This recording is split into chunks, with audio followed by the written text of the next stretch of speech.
ॐ भूर्भुवः स्वः तत्सवितुर्वरेण्यं भर्गो देवस्य धीमहि धियो यो नः प्रचोदयात् ॐ शान्ति शान्ति शान्तिः.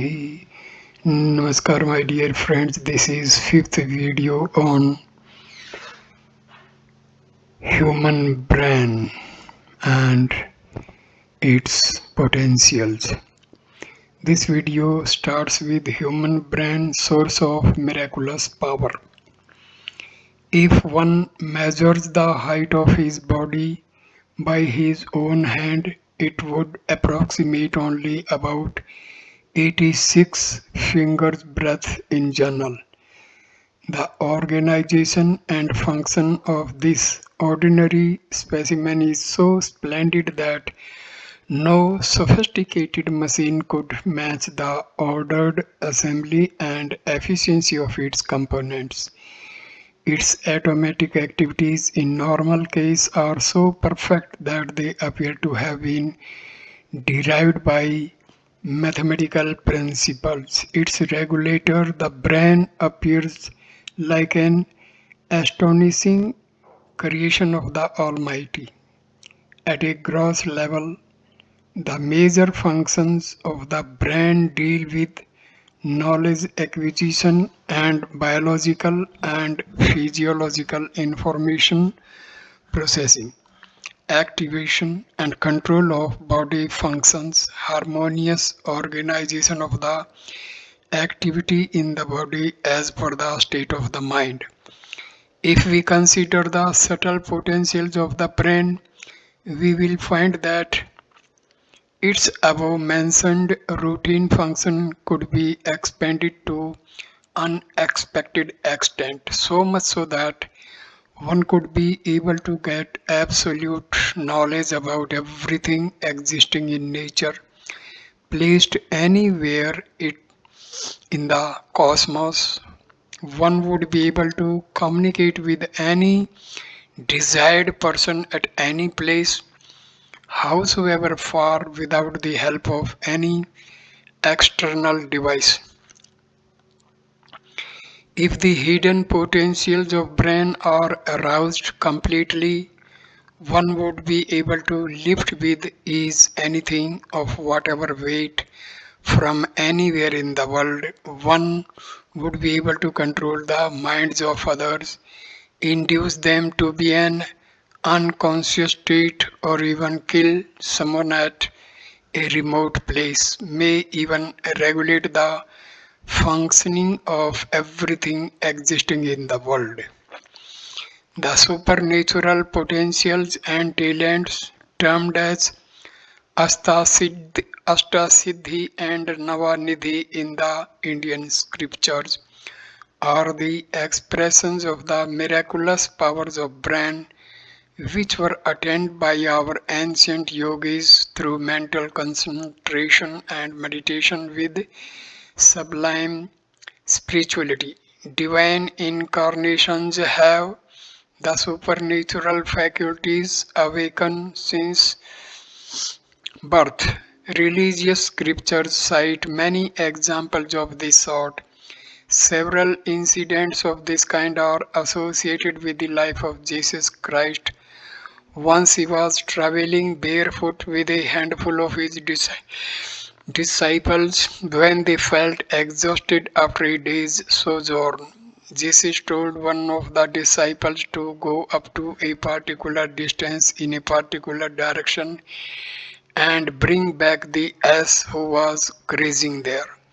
Surprisingly, the fellow did find an ass at the same spot as guided by Jesus. He brought the animal for riding. That place, which was far beyond the sight of others, was so clearly visible to the Christ. This was nothing but a minor glimpse of his supernatural vision. Extraordinary faculties of perception exist in subtle form in the brain of every human being, which need to be awakened by dedicated efforts. The advancement of scientific understanding of some functions of the brain and simultaneous study of the effects of some yoga and dhyana sadhana on these functions had paved the way for newer research. It has also shown that the spiritual methods developed by the ancient savants are systematic and scientifically justified techniques which could activate the latent potentials of the brain. Dr. George Delgado had conducted several experiments to demonstrate that the sensual feelings like hunger, thirst, concupiscence, etc., could be controlled by controlling the governing centers of the brain. Controlling his neuronal activities could also help control the mental tendencies of a living being. In an evidential demonstration, he gave a banana to a monkey named Ali. When Ali was eating this fruit of its liking, Dr. Delgado recorded its EEG and accordingly sent specific electrical signals to the subject's brain. These signals were tuned to order the monkey to throw off the thing in hand. The viewers were surprised to watch that suddenly Ali stopped eating and threw away the banana despite his hunger and liking. In another demonstration, a bit adventurous and risky to perform, two bulls were brought in a ground surrounded by thousands of viewers, which included some experts who had come to examine Dr. Delgado's experiment. The bulls had electrodes fit in their heads. The public triggered them to have head-on collision. The fighting animals appeared so dreadful as if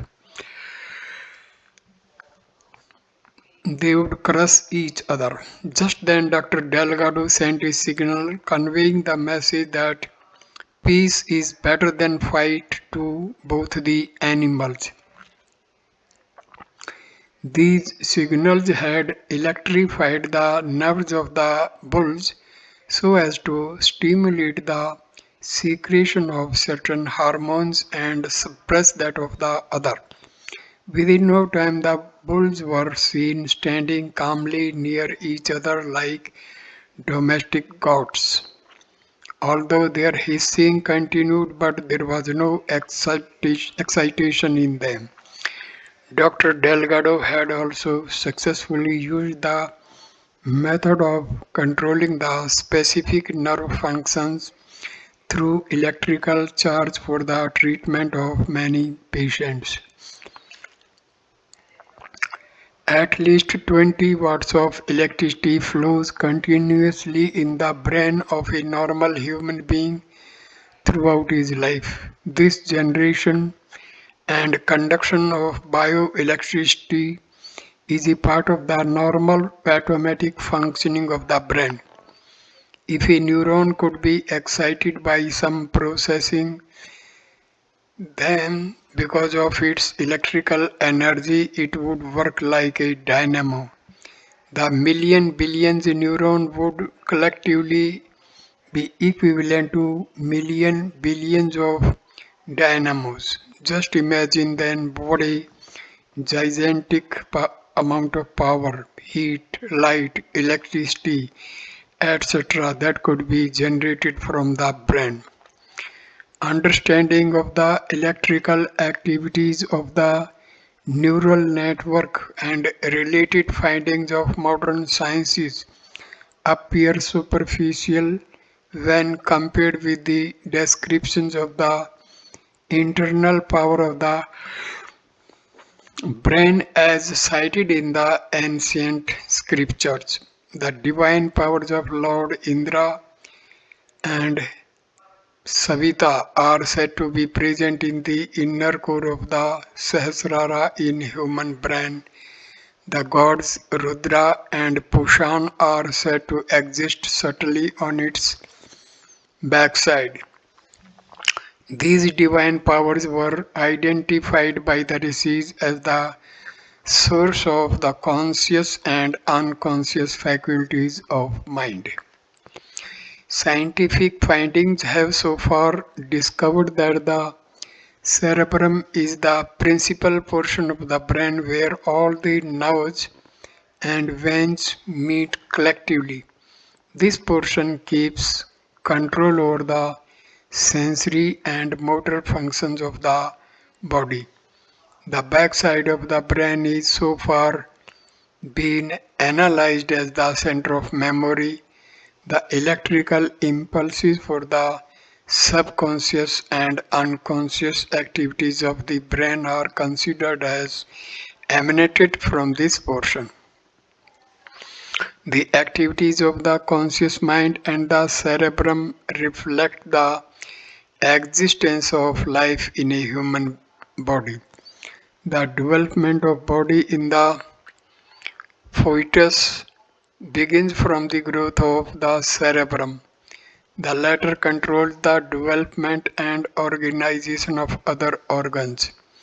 In spite of clinical death, a person remains alive till there is presence of consciousness in this part of his brain. Many examples of this miraculous phenomenon have been recorded in the history of modern medicine. Some of these are described below for ready reference.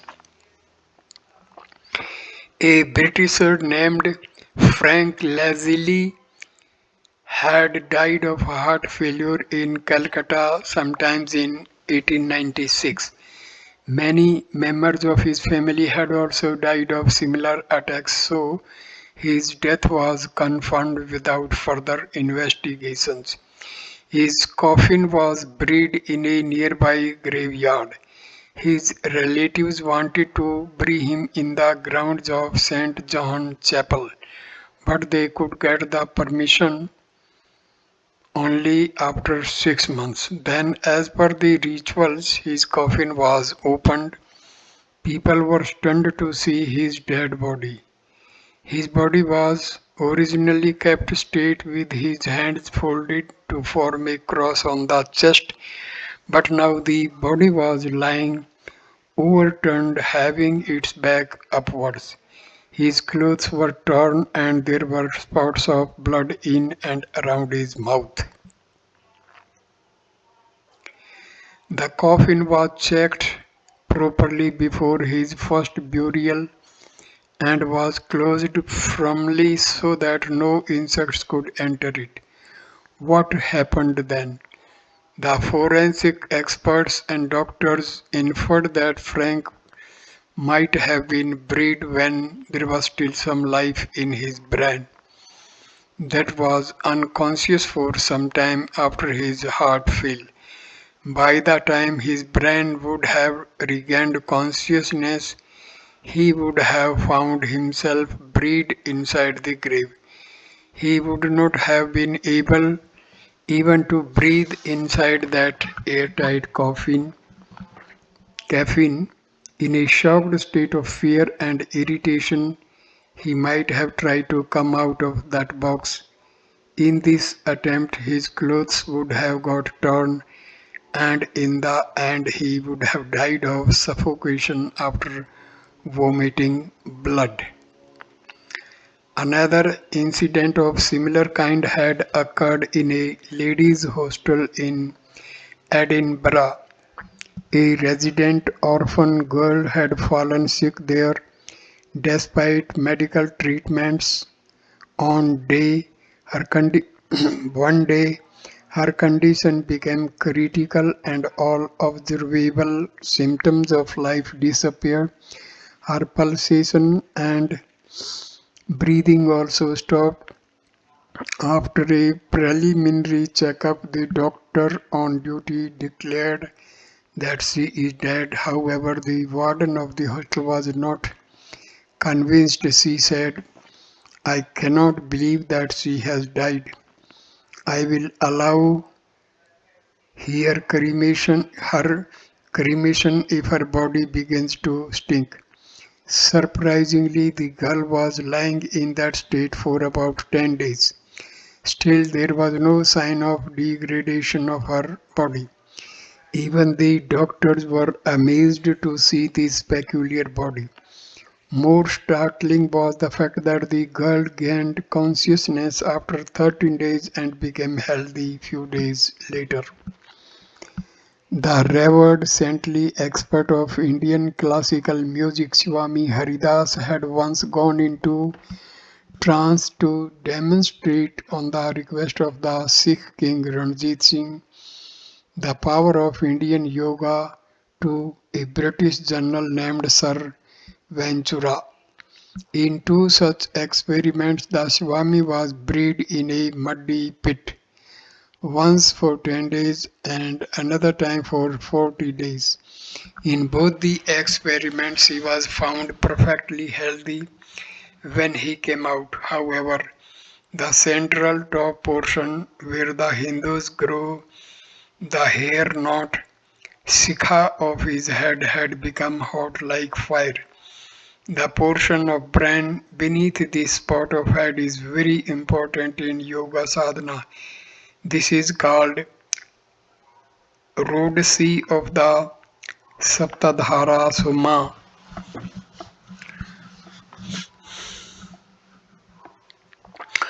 Literally speaking, Rodsi means having two parts. The two parts of central brain, the reservoir of subtle energy of consciousness, are described in the yoga scriptures as the centers of existence of the divine powers of Indra and Sabita.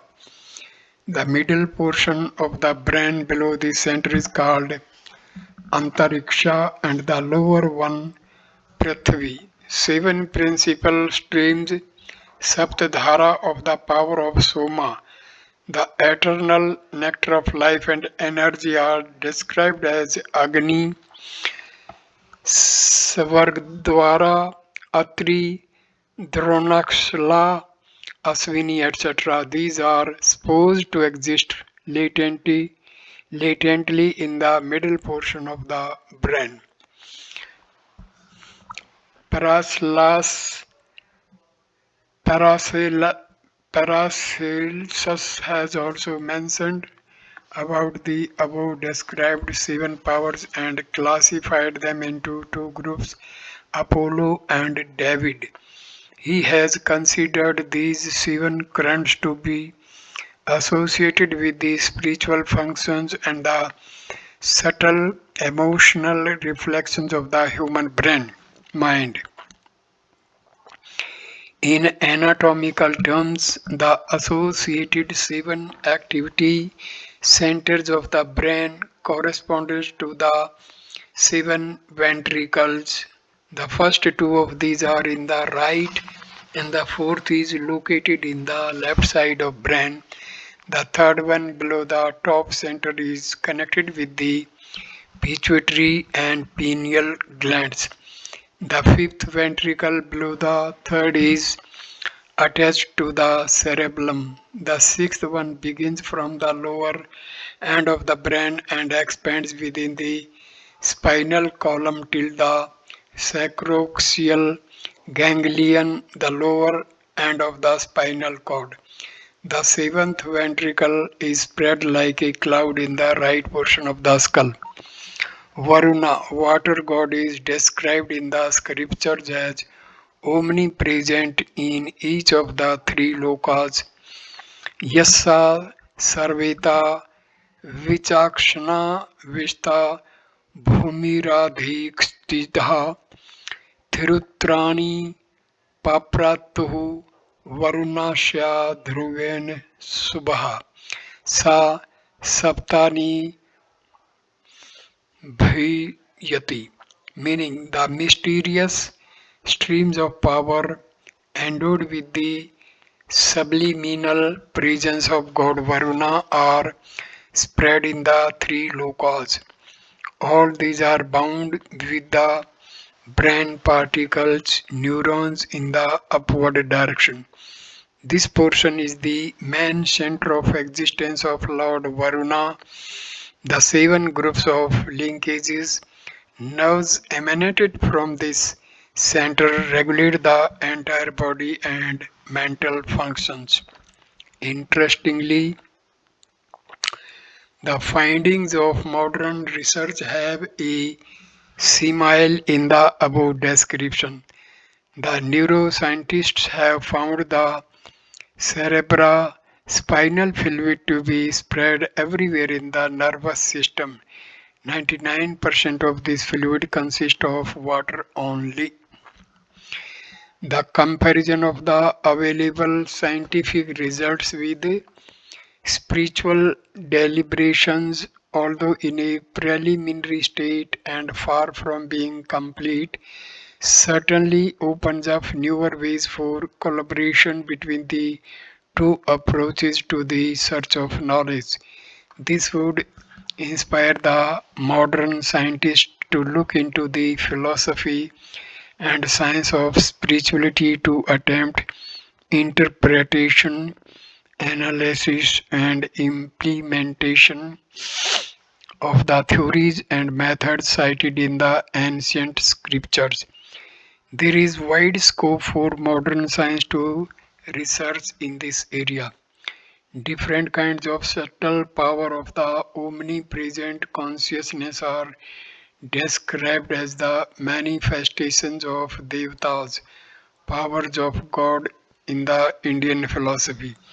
For instance, the seven ventricles are described as seven gods, Sapta Devata Soma, in the scriptures of yoga and spirituality. These scriptures contain treasures of knowledge of the majestic structure and function of the human brain. The method and guidance presented there are useful for all human beings. One who learns and gains expertise in practice, practicing the associated eight yogas and spiritual sadhanas can attain the supernatural powers, some of the kind described in the beginning of this section. I conclude this video at this point. Next video will start with the topic arousing the hidden potentials of brain. Thank you for watching this video. Please like, comment and share the video and subscribe the channel. Namaskar my dear friends. Thank you.